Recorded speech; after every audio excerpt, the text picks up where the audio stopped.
Ok, on est arrivé, c'est posé ce matin donc à London City de bonne heure. Et puis ben là on profite, c'est début d'après-midi, on a posé les valises dans la chambre qu'on a trouvée là, c'est un petit truc sympa.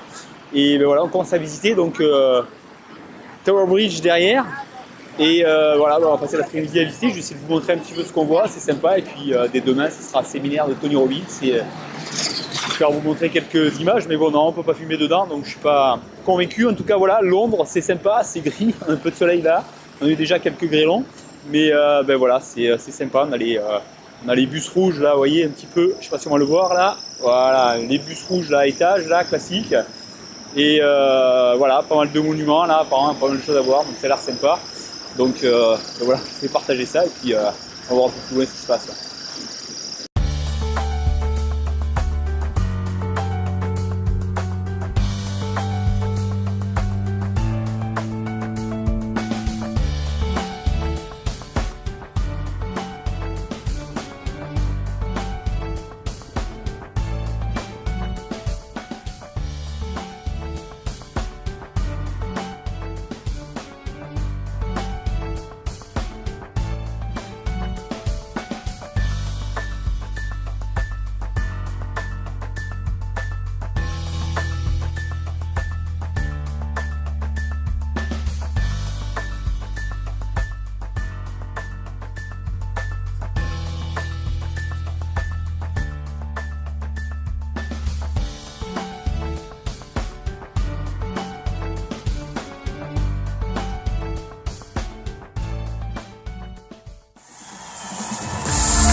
Here at the XL Arena in London.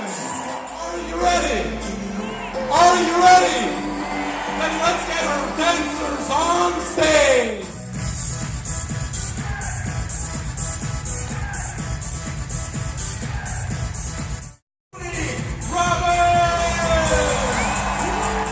How you doing out there, London? Please shake the building. 1, 2, 3, go! If you feel better than before, make that fist and say yes. Say yes. Say yes. Did you use more of your body or less of your body this time? More muscles in your face or less? Did it feel good? Yes. Why? You should have seen you like this. No, why? Because emotion is created by...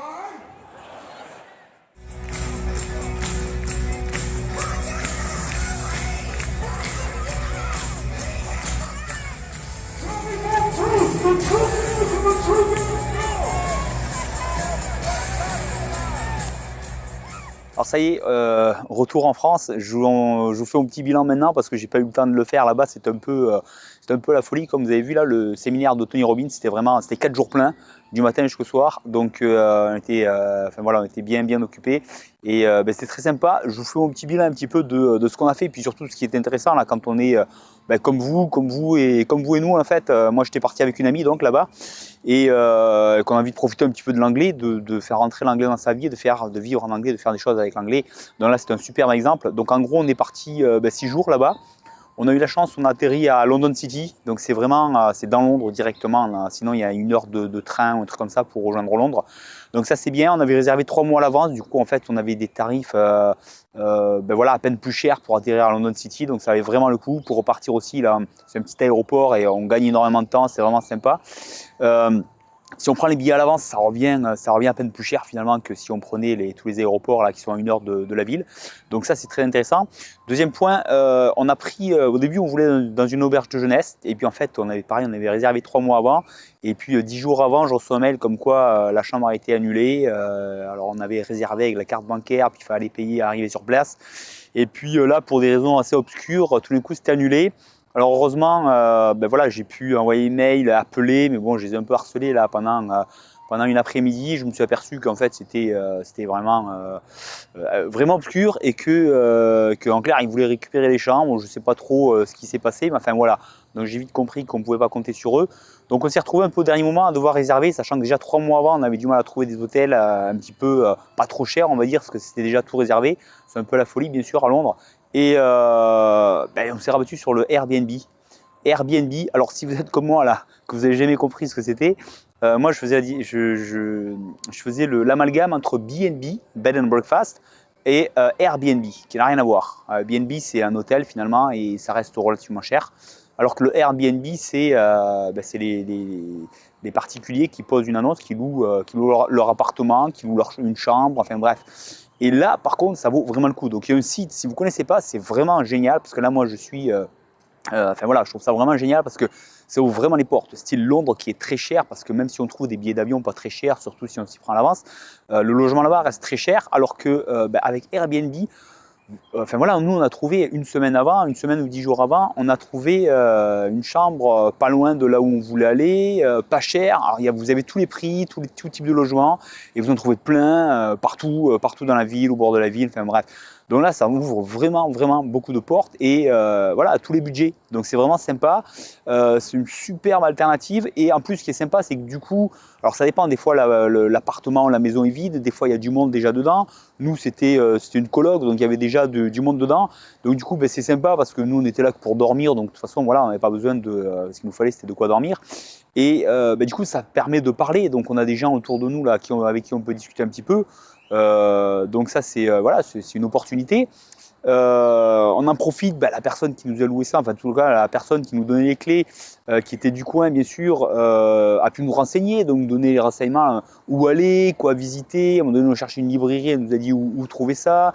On ne savait pas comment marcher les transports en commun, c'est pareil, parce que là-bas les transports en commun, vous avez des métros, des trains, vous avez des bateaux, enfin il y a 50 000 trucs en fait, et tout est plus ou moins rattaché, mais du coup on ne savait pas comment ça marchait avec les tickets et tout. Et alors, petite anecdote, on a eu vachement de chance, on sort de l'aéroport London City, donc on a le métro juste à côté, enfin juste sur place, et puis on commence à regarder un peu comment marchaient les tickets ou quoi, et on a un couple qui nous aborde, qui nous dit: oh, vous parlez anglais? Écoutez, nous on s'en va, on avait pris une carte en fait pour les transports pendant une semaine, mais il reste 2 jours et demi, il restait presque 3 jours en fait. Et il me dit: voilà, c'est tout payé, donc on vous les donne. Donc on était deux, ils nous ont donné 2 cartes. Et en fait, on avait tous les transports payés pendant pratiquement 3 jours grâce à leur carte. En plus, on ne savait pas du tout comment ça marchait. Et puis dès qu'on a vu la personne qui nous louait la chambre, on lui a demandé justement comment ça marchait un peu le transport ici. Une fois que notre carte a été plus valable, qu'est-ce qu'il valait mieux acheter. Et heureusement, parce qu'on était prêt à acheter les tarifs là, à l'unité là, qui sont 3 fois plus chers, plus de 3 fois plus chers. Pour des voyages qu'on faisait, on payait 1,50 livre, ça nous aurait coûté plus de 5 livres pour la même chose. C'était horriblement cher. Donc là, elle nous a tout de suite expliqué que ça c'était pour les touristes et qu'il fallait surtout pas prendre ça. Et voilà, donc voilà, tout ça c'est parce qu'on a loué un Airbnb et que du coup on avait des gens sur place qu'on a rencontrés tout de suite, qui nous ont expliqué tout de suite comment ça marchait. Et donc ça c'est un bon plan aussi du coup. Donc voilà un petit peu. Côté séminaire, donc séminaire, si vous ne connaissez pas Tony Robbins, il est très très connu là, dans le milieu anglophone. Voilà, il fait du développement personnel, il fait du coaching, beaucoup de coaching pour mais vraiment haut de gamme, là, niveau président des États-Unis. Je crois qu'il coachait Bill Clinton, je crois, des sportifs de haut niveau. Enfin bon, et donc il fait ses séminaires. Je crois qu'il en fait tous les ans là. Alors c'est assez cher là. On a mis un peu le budget pour le séminaire, mais c'était 4 jours pleins, donc tout en anglais bien sûr. Alors on avait la possibilité de payer plus cher, d'avoir des casques avec la traduction dedans bien sûr, mais c'était pas du tout l'objectif évidemment. Mon amie était moins à l'aise pour comprendre l'anglais, mais elle a quand même relevé le challenge de les tout écouter en anglais, et elle s'en est très bien tirée d'ailleurs. Et le point vraiment intéressant, c'est ça, c'est que du coup elle s'était donné, et ça c'est vraiment un truc que je vous conseille de faire, elle s'était donné comme challenge, on avait prévu ça 3-4 mois avant. Et du coup, le challenge, c'était go, je me prépare pour ça. Et donc, elle s'était entraînée qu'avec des enregistrements de Tony Robbins. Elle avait trouvé des vidéos ou des podcasts avec la transcription. Et donc, elle a appliqué la méthode comme vous faites, hein, si vous suivez ce que je vous recommande. Et c'était vraiment bien mis dans le bain. En plus, du coup, elle avait le vocabulaire adéquat, elle savait comment il parlait un peu, ses expressions à lui, etc. Et donc, du coup, elle était relativement à l'aise là, sur tout le séminaire. Même pour interagir, parce qu'après on interagissait avec les gens autour de nous, et alors il y avait plus de 60 pays représentés là, donc bien sûr valait mieux parler anglais. Et donc voilà, donc du coup ça permet de parler avec des gens autour de nous, etc. On a vraiment profité, j'ai envie de dire, de faire quelque chose avec, avec l'anglais, d'aller à Londres pour assister quelque chose en anglais. Et alors là, c'est un Américain, donc du coup on avait un petit peu tout là, mais c'était ouais, c'était vraiment sympa. Et ben voilà, c'est vraiment motivant. Donc une super motivation quand vous avez un projet comme ça, de dire ben voilà, dans tant de mois je pars à l'étranger. Et j'en profite, je mets le paquet d'ici là, en tout cas tous les jours, là, je me mets vraiment sérieusement. Et je sais que ben voilà, j'en ai pour tant de temps, et dans tant de temps, ben, on voit le résultat. Et puis j'ai envie d'avoir de bons résultats. Donc ça, c'est une super motivation. Comme vous avez vu, voyager, que ce soit le transport, que ce soit le logement, il y a vraiment des moyens, surtout si on s'y prend un peu à l'avance, et qui sont très intéressants. Il y a de quoi faire. Et moi, ce que je vous encourage à faire, c'est ça, c'est vraiment mettre des projets, là, mettre faut que ça devienne un petit peu une priorité, dire moi maintenant je fais quelque chose avec mon anglais, maintenant je vais prévoir quelque chose, je vais mettre un peu d'argent dedans, je vais prévoir, mais vraiment ça vaut le coup parce que vous allez vivre des super expériences et l'anglais ça va devenir complètement autre chose pour vous. Donc voilà, allez, le petit bilan que je voulais faire aussi sur l'anglais c'est ben voilà, moi je me suis dit super, ça va me dépayser et tout. C'est vrai, Londres c'est sympa, il y a pas mal de choses à visiter, c'est très joli, je n'avais jamais visité. Ça vaut le coup, ça dépayse. Par contre, écoutez Tony Robbins, que j'avais l'habitude déjà d'écouter en vidéo, j'écoute quasiment tous les jours des vidéos en anglais, en américain, souvent d'ailleurs, d'américains, que ce soit Tony Robbins ou d'autres personnes. J'en écoute quasiment tous les jours parce que ça fait partie de mon quotidien et j'ai plein de choses que j'aime écouter de personnes très intéressantes. Et là, clairement, j'ai eu l'impression voilà, je le fais tous les jours, que je l'écoute en direct ou que je l'écoute en vidéo, c'est exactement la même chose. Au niveau de l'anglais, ça ne m'a pas du tout dépaysé parce que j'ai vraiment l'impression de faire ça tous les jours. Et je fais ça tous les jours, sauf que voilà, là c'était en direct, c'était 100 fois mieux, mais c'est exactement la même chose. Donc, petit mot d'encouragement, c'est ce que vous faites là avec des vidéos. Le jour où vous arrivez dans quelque chose de réel avec la personne en face, c'est exactement pareil. Donc voilà, ça c'est le côté super intéressant. Bien sûr, là, il y a plus d'opportunités de s'exprimer spontanément. C'est un petit peu toujours la dernière étape quand on apprend une langue, c'est s'exprimer, le replacer, etc. Mais là encore, on peut s'entraîner chez soi. Donc vous avez des méthodes, si vous avez déjà suivi la méthode clé en main, par exemple. Et mais voilà, il n'y a pas de secret. Ce que vous faites chez vous, là, ça paye. C'est exactement ça. Quand vous arrivez dans le pays, vous êtes à l'aise. Et voilà. Et là, pour le faire vraiment, pour avoir vraiment inclus l'anglais depuis que je suis rentré du Canada, donc ça fait 3 ans maintenant que je suis rentré du Canada, j'ai vraiment inclus l'anglais dans mon quotidien en France et ça paye vraiment parce que quand on est à l'étranger, on voit plus vraiment la différence et finalement ça dépayse moins, mais au moins voilà, c'était un peu l'objectif. Donc voilà, faites-vous plaisir, mettez des projets comme ça et puis il y a plein de choses à faire. Il y a plein de choses à faire. Il faut voilà, l'anglais c'est le prétexte à s'ouvrir les portes, à aller voir d'autres choses. Et puis le prétexte, une fois que vous vous êtes lancé dans quelque chose qui vous intéresse, forcément l'anglais ça devient un outil intéressant que vous avez envie d'approfondir et que vous faites avec encore plus d'enthousiasme.